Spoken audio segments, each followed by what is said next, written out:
L'identité de l'homme relève de son pouvoir psychologique sur les influences planétaires, qui le lie à l'émotion psychologique, c'est-à-dire à l'émotion enracinée dans les valeurs psychologiques de sa culture, de sa race.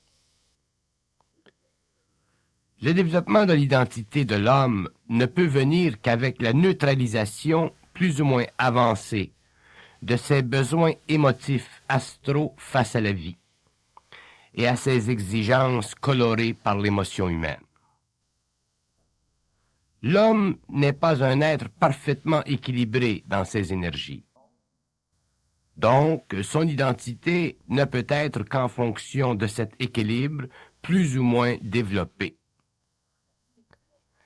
La crise d'identité s'accentue lorsque les fondations de la psychologie humaine sont mises en cause, car l'être humain n'a plus alors que lui-même comme point de référence, et il ne peut plus s'appuyer sur une structure qu'il a absorbée au cours de son éducation sentimentale. C'est à partir de ce point dans la vie de l'homme qu'il commence à découvrir les aspects plus ou moins occultes de son identité, et qu'il commence à réaliser non ce qu'il est au début, mais de quoi il est construit. Ayant réalisé de quoi il est construit, il peut comprendre ce qu'il est et ce qu'il peut faire dans la vie pour exécuter sa destinée en dehors des influences planétaires qui ont servi à construire ses plans inférieurs. La crise d'identité chez l'homme moderne est profonde et elle ne lui offre aucune résolution totale et parfaite tant qu'il n'a pas pris conscience des lois d'énergie qui constituent le matériel profond qui gère sa vie à partir des plans supérieurs jusqu'au plan inférieur des influences planétaires. Pour que l'homme moderne puisse découvrir son identité, pour qu'il puisse percevoir un peu plus clairement ce qu'il est, ce dont il est construit, il lui faut pouvoir reconnaître en lui-même un principe de base qui active tous ses principes inférieurs. Et ce principe de base, c'est l'énergie de son double, de son intelligence créative. Or, ce principe ne peut être perçu et reconnu que par communication mentale ou par vibration.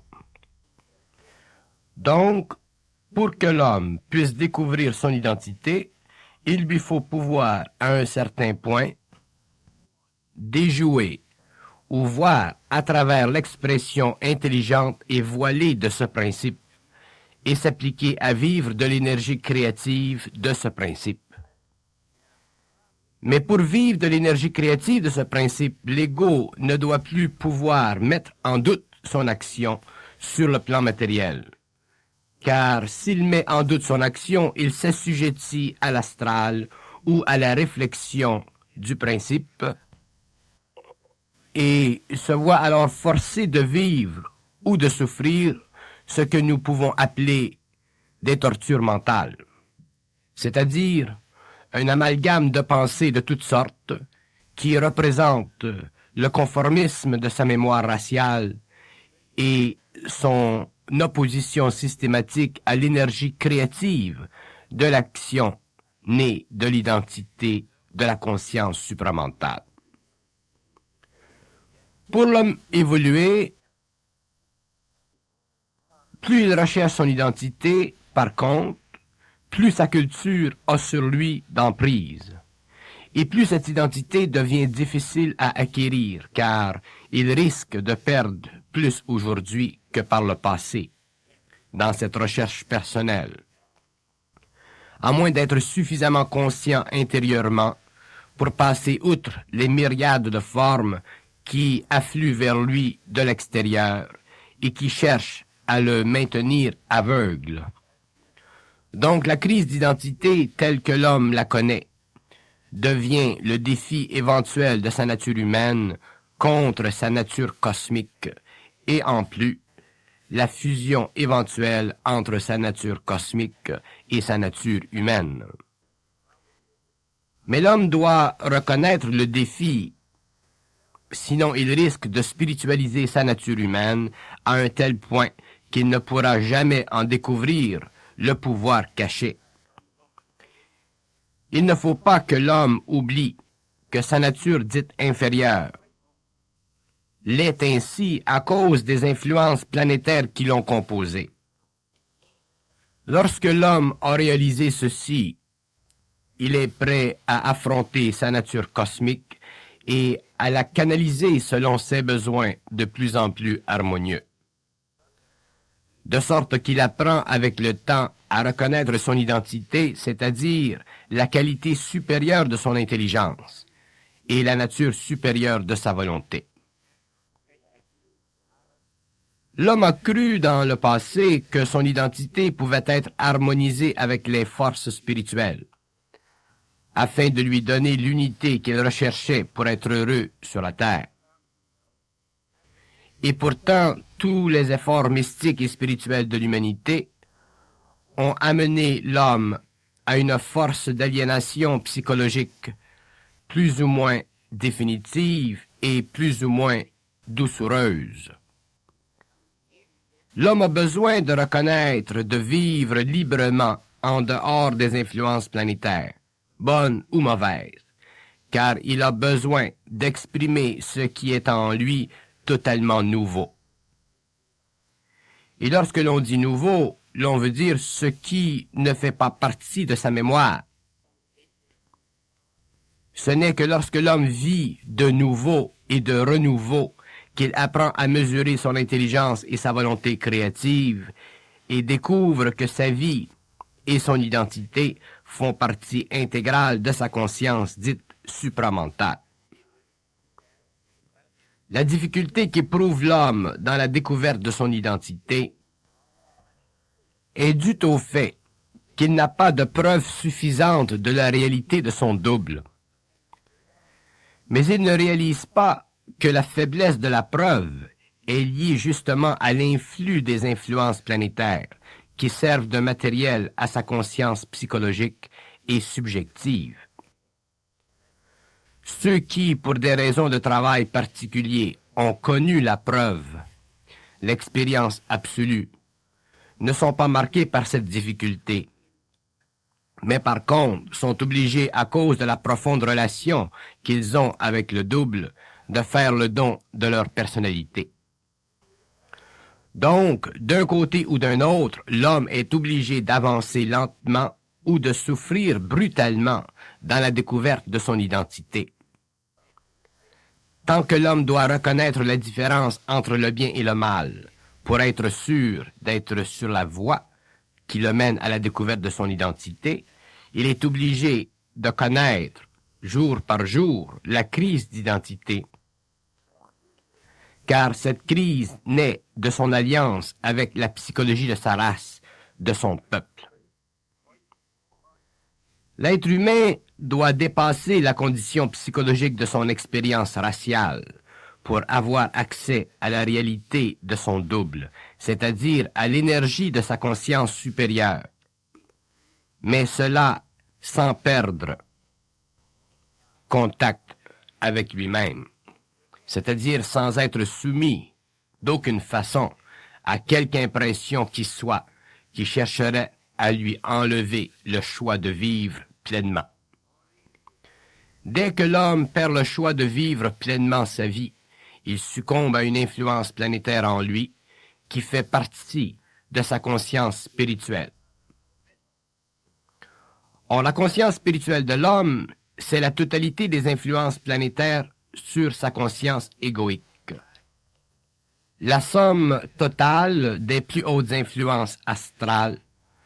Et cette condition, si elle n'est pas mise en échec par l'homme lui-même, risque de lui fermer dans cette vie la porte qui le mènerait à son identité. Car l'identité de l'homme ne peut être séparée ou divisée en spiritualité et en matérialité. Elle est construite de la conscience des deux aspects en lui et d'un troisième qui est son intelligence pure et sa volonté réelle.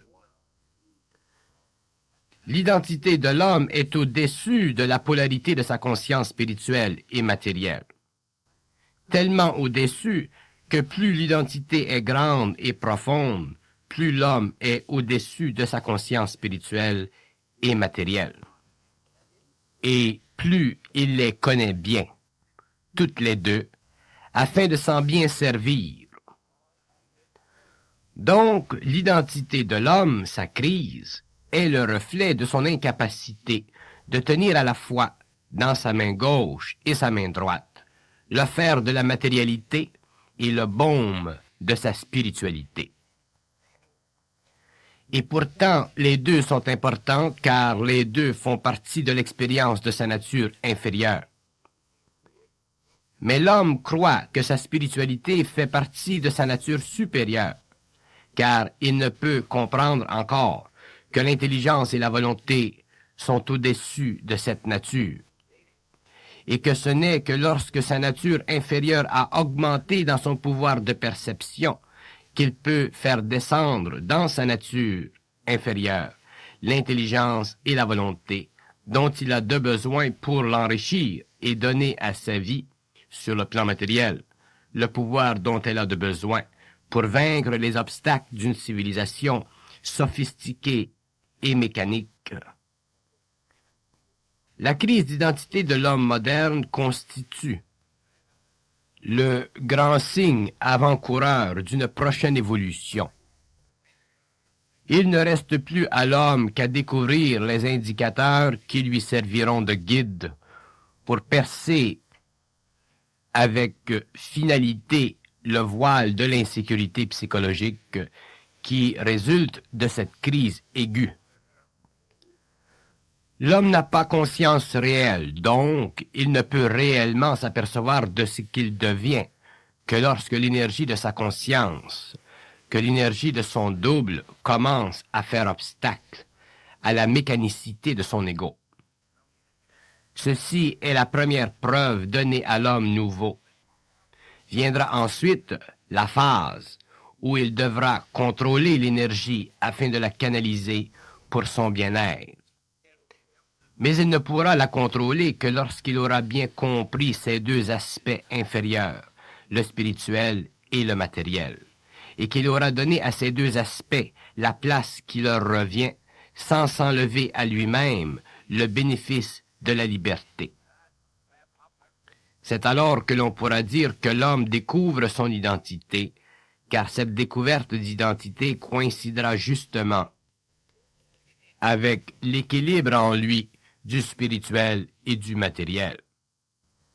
L'énergie de l'homme, ses principes subjectifs et cosmiques, ne peut être utilisée et contrôlée par lui tant que cet équilibre n'a pas été établi, car l'utilisation de cette énergie requiert que l'homme n'ait plus d'attache ni avec le spirituel, ni avec le matériel, mais qu'il soit totalement et purement intelligent et volontaire. Or, la volonté et l'intelligence qui naissent de l'équilibre de ces aspects de sa nature inférieure ne peuvent être conditionnés ni par l'un ni par l'autre de ces aspects, car ils ne peuvent être activés que lorsque ces aspects n'ont plus sur lui d'emprise psychologique.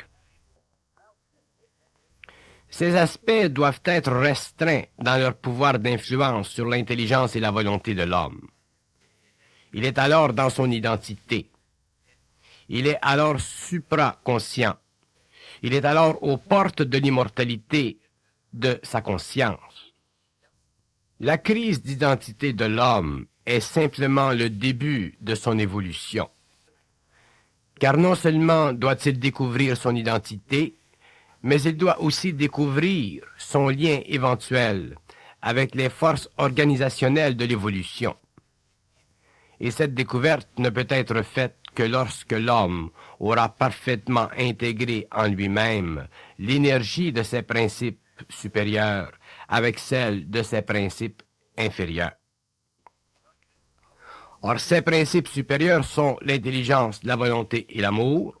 Ces principes inférieurs sont l'intellect, l'émotion, la vitalité et le corps matériel.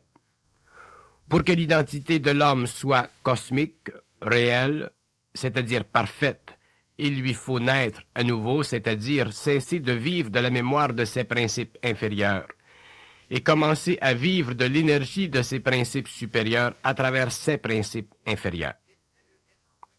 Cette condition élimine en lui le besoin d'être humainement parlant normal pour devenir supranormal, c'est-à-dire ordonné dans sa vie d'une façon qui convient à ses principes supérieurs, harmonisé à ses principes inférieurs.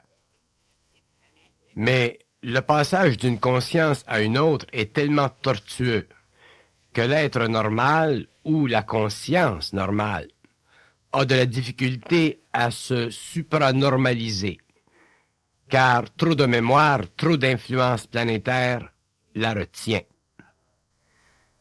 Et c'est pourquoi la supraconscience ne peut venir à l'homme qu'avec le temps, car seul le temps détruit la mémoire. Seul le temps empêche la réflexion de l'ego. Seul le temps élève l'homme à une conscience dont la nature est parfaitement harmonisée sur tous ses plans. Comme l'homme est appelé à travailler avec d'autres hommes que nous appelons immortels, afin de parfaire le lien entre la Terre et d'autres planètes, il lui est nécessaire de comprendre et de reconnaître que son identité est le passeport à ses rencontres, à ses liaisons tout à fait normales, mais supranormales. Et c'est cette qualité de supranormalité qui nécessite que l'homme emploie son énergie à des fonctions autres qu'à l'exercice d'une mémoire subjective et raciale. La recherche de l'identité mènera l'homme à la conquête de la matière et à l'application sur le plan matériel de forces créatives qui ne peuvent être engendrées que par une conscience totale et non divisée. Cette condition future de l'homme le prédisposera à reprendre contrôle de l'évolution de sa biosphère et des ordres qui y sont rattachés.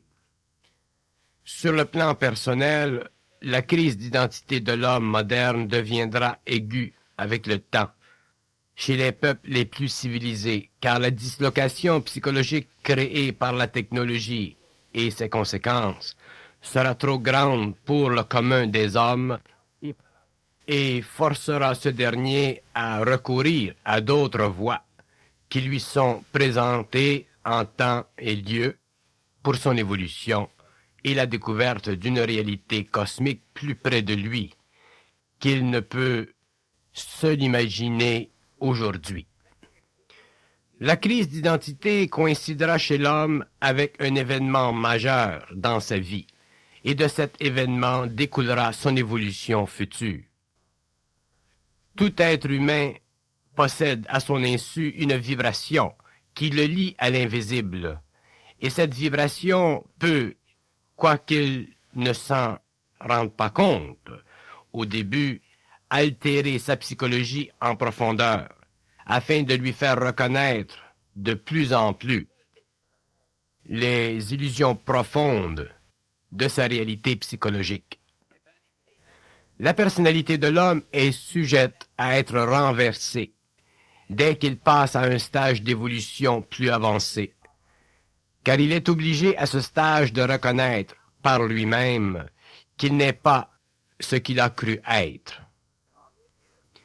Et de cette réalisation s'engendre en lui un processus de mutation psychologique qui lui fait reconnaître qu'il y a plus à la vie planétaire que ses sens ne peuvent à ce stage lui faire reconnaître. L'identité de l'homme est nécessaire à plusieurs niveaux. D'abord sur le plan psychologique pour lui faire reconnaître qu'il est un être totalement déséquilibré. Deuxièmement, sur le plan vibratoire, pour le placer dans un champ d'énergie harmonisé avec ses principes inférieurs. et troisièmement, pour lui donner la possibilité de réaliser sciemment la nature de la vie, tant sur le plan matériel que sur d'autres plans parallèles, afin qu'il soit préparé lors de la descente sur le globe des forces créatives qui feront découvrir à l'homme les lois de la matière et de la force vitale. Découverte qui donnera l'élan nouveau à la civilisation d'aujourd'hui, qui risque de ne plus pouvoir, à un certain point, contrôler les conséquences de ce qu'elle aura mis à la disposition de l'homme planétaire et inconscient. Donc, la crise d'identité doit être réalisée comme un aspect inévitable de la confrontation entre l'invisible et le matériel. Or, cette confrontation a été théoriquement écartée par la logique de l'homme et devra être reconnue inévitablement au cours des âges à venir chez l'être humain qui aura été secoué par les événements et transmuté par l'énergie qui se manifestera à lui par les voies les plus inusitées de l'expérience humaine. L'homme ne peut être parfaitement heureux s'il n'a pas découvert son identité, car il ne peut être sûr de la nature de son être et de la qualité de sa vie. Donc, il ne peut utiliser sa volonté réelle afin de donner à sa vie l'équilibre dont elle a de besoin pour qu'il puisse la vivre de façon maximale. Pourquoi est-il si difficile à l'homme de découvrir son identité? Parce qu'il n'a pas suffisamment de volonté dans son intelligence et d'intelligence dans sa volonté, de sorte qu'il ne vit qu'en fonction de sentiments plus ou moins réels, c'est-à-dire plus ou moins avantageux. Si l'homme pouvait reconnaître sur le champ le désavantage réel de ses sentiments subjectifs, il se propulserait dans la vie et pourrait vivre selon l'énergie créative de son double, au lieu de vivre attaché à la queue de sa mémoire égoïque et circonstancielle. Mais la découverte de l'identité ne peut être faite qu'en raison de l'opposition constante de l'ego à l'énergie de sa conscience créative, afin qu'il soit rappelé, démontré constamment et sans arrêt qu'il est beaucoup plus que ce qu'il croit et beaucoup plus près de lui-même qu'il n'ose ou ne veut se l'admettre. De là la fascination de l'homme conscient pour son mode de vie nouveau, lorsqu'il s'aperçoit que la vie ne commence pas sur la terre solide, mais sur les plans subtils de sa réalité. L'identité de l'homme se fait de plus en plus permanente à partir de ce point, car il ne peut plus régresser ou avoir l'impression de régression. Il ne peut que découvrir jour après jour qu'il y a déjà un bon moment qu'il était autrement. La recherche de l'identité peut se faire de plusieurs façons, philosophiquement, spirituellement, psychologiquement, mais elle ne peut être finalitaire, cette identité, qu'en fonction de l'intégration totale des principes supérieurs et inférieurs de l'homme. Le temps n'a plus de mesure ici, car il sert à la réorganisation de l'homme, et tout le temps nécessaire doit être utilisé pour que se concrétisent sur le plan mortel les conditions futures de l'homme nouveau. Si la découverte de l'identité finalitaire de l'homme est liée à l'application des lois vibratoires, c'est pour le dissuader de croire en une identité spirituelle qui ne serait qu'une illusion de l'ego. Si l'état vibratoire de la conscience nouvelle de l'homme constitue la mesure de sa souffrance et de son action créative dans un même temps, c'est pour lui rappeler qu'il y a plus à son identité que le simple réconfort psychologique, philosophique ou spirituel que peut lui donner son ego en évolution. La mesure de sa conscience personnelle devient de plus en plus vaste et de plus en plus insaisissable, et alors de plus en plus réelle, au fur et à mesure qu'il a appris à dompter son intérêt pour lui-même, c'est-à-dire pour un lui-même qui n'est pas encore à la mesure du lui-même réel. Un lui-même qui n'est pas encore véritable, car il n'est pas encore identifiable à une source cosmique en lui, qui est volonté, intelligence et amour, objectif et universel. Ce qui rend la découverte de l'identité difficile, c'est aussi l'incapacité naturelle de vivre sans droit apparent au choix, condition qu'il reconnaît de plus en plus lorsqu'il se conscientise et qu'il n'a pas encore maîtrisé l'énergie en lui. Or, cette énergie, qui cherche au début à le neutraliser, doit éventuellement le servir. Mais avant qu'il puisse s'en servir, elle se sert de lui. Et cette situation dure tant et aussi longtemps qu'il ne voit pas à travers le jeu de ses illusions. De cette situation, l'homme découvre son identité malgré lui-même, c'est-à-dire après avoir reconnu qu'il y a un tout, une unité d'action et de conscience qui lie le mortel à l'invisible et lui donne le pouvoir créatif de son identité. Si l'identité de l'homme lui était donnée sans cette longue période d'ajustement, il ne pourrait reconnaître son importance en tant qu'homme et ne vivrait que d'un rapport exigeant entre l'énergie et lui-même. Ce serait une vie insupportable, car l'homme aurait perdu de vue son importance planétaire. L'identité de l'homme doit être à la fois conforme aux lois de son être planétaire et aux lois de sa conscience universelle. Sinon, il ne peut opérer sur le plan matériel en tant qu'agent libre. C'est pourquoi il sera de plus en plus important à tous ceux qui connaîtront le contact avec leur énergie de réaliser que le pôle de l'homme est un pôle absolu, comme le pôle du double est un pôle absolu.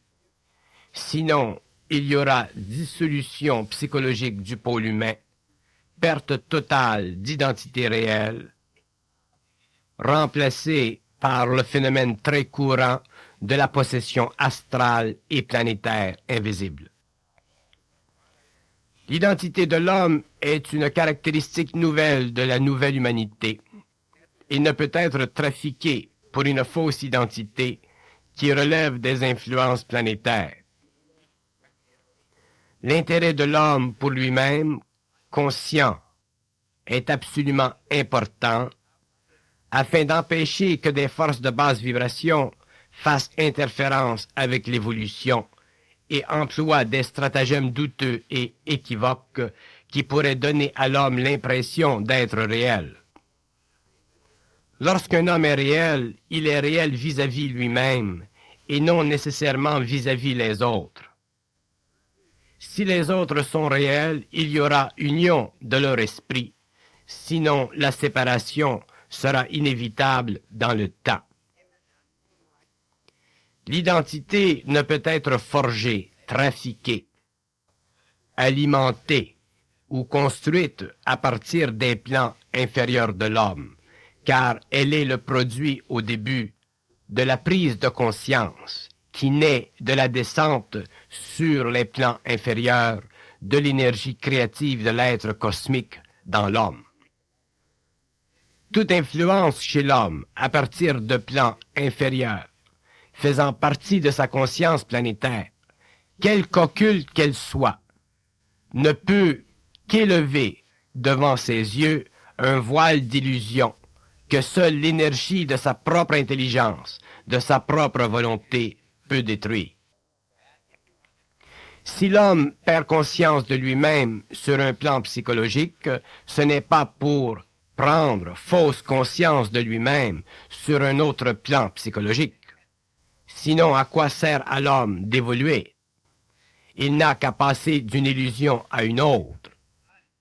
C'est pourquoi lorsque l'homme découvre son identité, il doit connaître, à un point de sa vie, l'expérience du bambou qui craque, c'est-à-dire du nœud qui se dissout et qui laisse entrevoir par la suite sa réalité profonde, ni liée à sa psychologie subjective, ni liée à un plan quelconque d'influence planétaire, spirituelle ou occulte.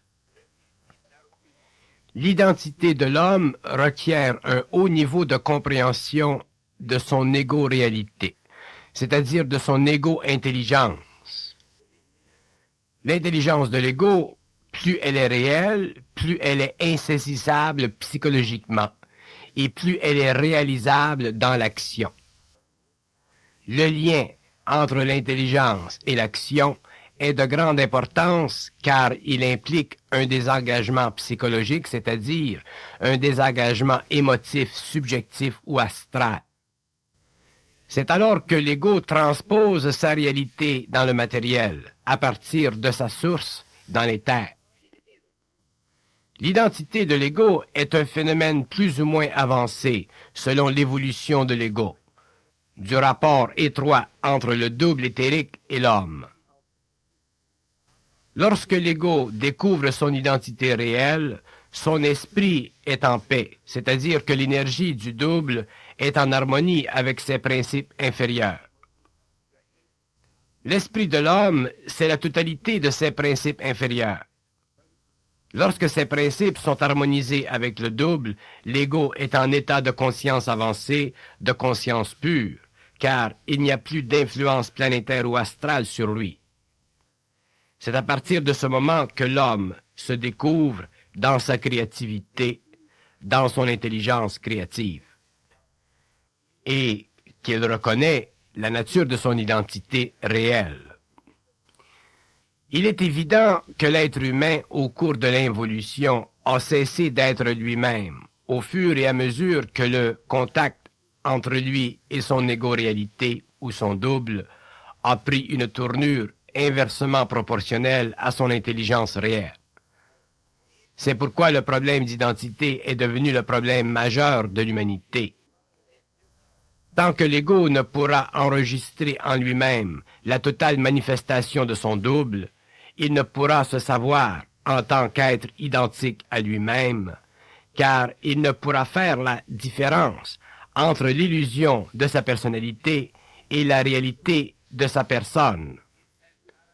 Il faut que l'ego découvre sa personne et que sa personnalité ne soit que l'expression dans le monde de sa personne. La personne de l'homme est réelle car elle est identique en vibration au double. La personne de l'homme, c'est un peu comme le contour du double, tandis que la personnalité de l'homme est la coloration de ce contour. Et s'il y a trop de coloration, nous découvrons une personnalité qui empêche la personne de se manifester. D'où le problème d'identité.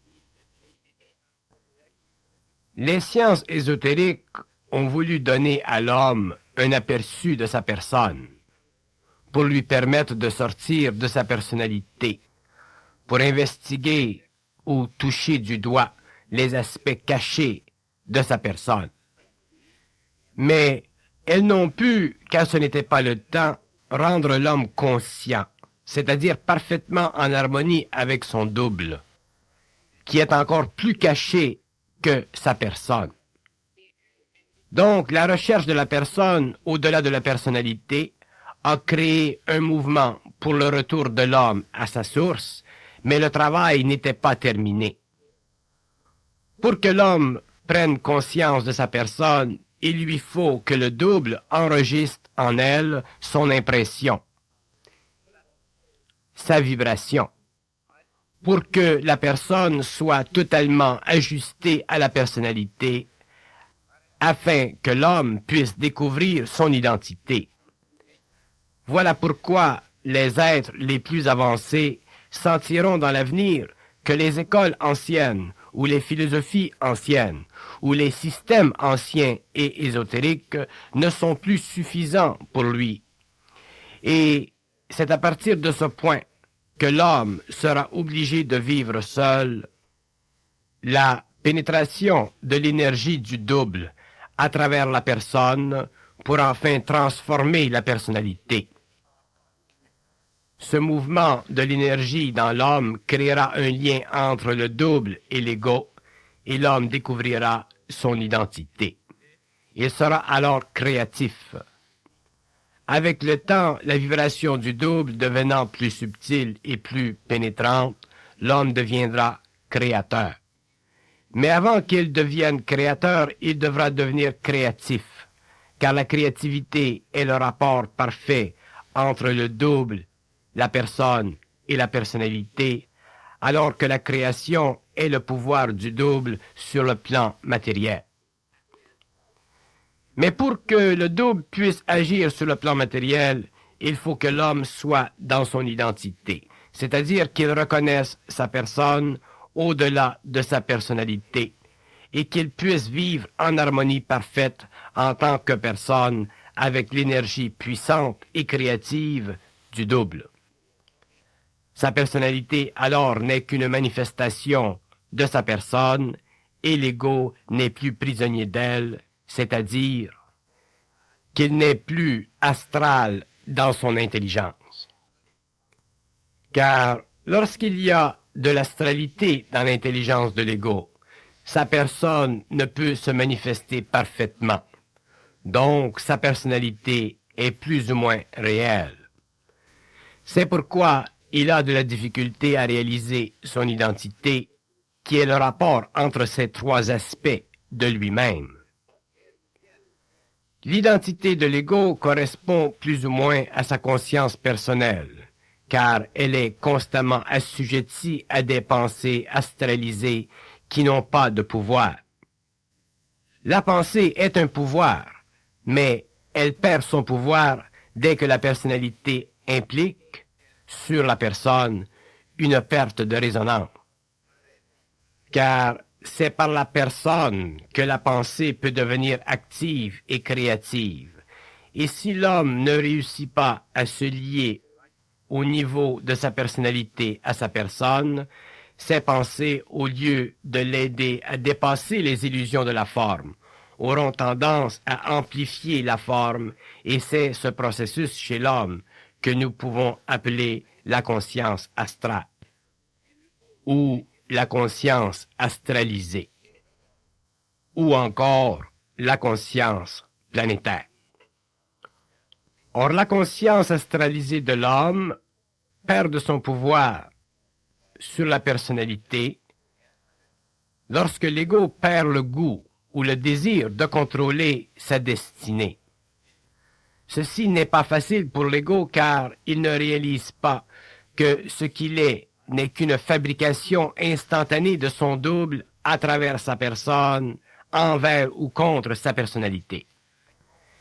Si la fabrication est envers la personnalité, l'ego est heureux. Si elle va à l'encontre de la personnalité, l'ego est malheureux. Alors que l'ego doit un jour être simplement bien dans sa peau, c'est-à-dire parfaitement en paix dans son esprit, c'est-à-dire parfaitement équilibré dans ses principes inférieurs. La découverte de l'identité de l'homme est un phénomène d'évolution nouveau. Le temps vient où l'homme de la terre ne sera plus assujetti ni aux intelligences de l'astral, ni aux intelligences de l'éther. Donc, il sera parfaitement réel, et la fusion sera alors la marque de l'homme, et l'intelligence en lui, son double, sera en relation harmonieuse avec les intelligences de l'éther, alors que les intelligences de l'astral seront forcées, de par sa lumière, de se retirer de lui. C'est pourquoi la magie noire ne sera plus la puissance de la nouvelle race racine, et que la magie blanche sera remplacée par la science de l'atome. Pour que l'homme réalise et comprenne que son identité n'a aucune relation avec sa personnalité, il lui faudra reconnaître que son ego est le seul aspect en lui qui puisse bloquer cette réalisation, car l'ego est soit assujetti à la personnalité ou de plus en plus impressionné vibratoirement par le double qui lui oppose un de ses aspects réels, c'est-à-dire la personne. Mais l'ego n'aime pas sa personne. Il préfère sa personnalité jusqu'au jour où il sent que sa personne est intelligente dans le sens que voici. Si l'ego sent que sa personne est intelligente, mais sans personnalité, alors il commence à vivre, à reconnaître sa personne et l'énergie du double le supporte de plus en plus sur tous les plans. Mais s'il sent plutôt que sa personnalité est intelligente, il est dans l'illusion de son être et perd contact avec ce qui est le plus près de lui-même, sa personne. Il y a encore en lui trop de voiles et le temps doit faire un travail. La crise d'identité de l'homme moderne ne peut s'atténuer car l'ego d'aujourd'hui se perfectionne dans certaines parties du monde à partir de l'influence vibratoire du double. Mais cette crise ne fait pas partie dans son ensemble de la conscientisation de la Terre. Cette crise ne fait partie que de la dislocation entre l'ego et ses aspirations les plus profondes qu'il ne peut reconnaître et rendre à sa réalité. Si nous parlons de la crise d'identité, nous en parlons occultement, c'est-à-dire que nous travaillons à partir d'une couche de conscience dite spirituelle, d'abord pour l'amener à une conscience supramentale et supranormale, afin que les terres de la Terre soient nourries par les terres de l'homme.